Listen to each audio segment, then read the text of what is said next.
Today I am traveling to Wuching.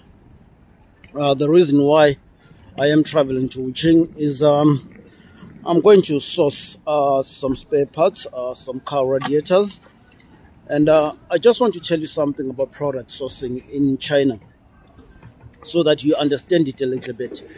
This is one of my regular videos that I do this. Normally when you're doing product sourcing in China, you have to understand the manufacturer, understand the supplier, and build a relationship with them.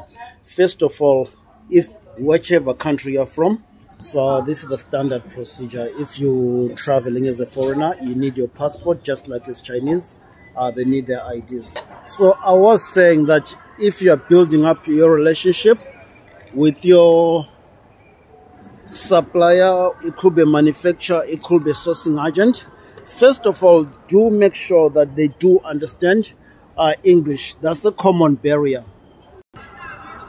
that foreigners experience, especially when dealing with manufacturers.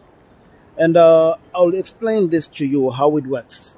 Normally, for foreigners, if you're ordering sourcing products from China, you will be dealing with agents, not the manufacturer. When you're dealing with the manufacturer, they'll make sure that if they do not understand English, if they're not an international trading company, what they will do is they will hire some translators for you to make sure that there is a conversation.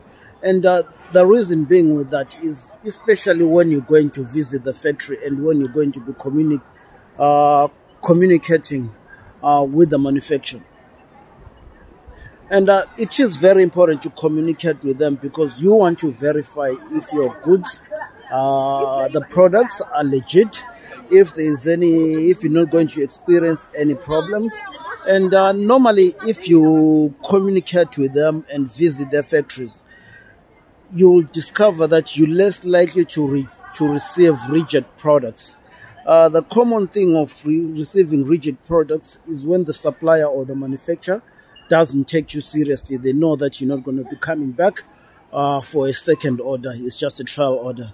But if they know that you are going to be doing repeat business, what they will do is they will make sure that they give you the legit stuff, provide the best service. Now, it is very crucial that if you are abroad, regardless, you talk how many times you talk or how much you trust the factory, the manufacturer, the supplier, make sure that you do have a sourcing agent or you do have someone to visit the factory. That's the most important thing, to make sure that the company is legit. I have been to some serious factories that seemed completely like a joke. And it is very important, I'll emphasize that. It is very important to make sure if you can come to China, see them and visit the manufacturing plant. Make sure that the goods are legit, and if it's an agent, make sure that the manufacturing is legit. And the other thing is, what I wanted to say is just make sure that you're communicating with the right people.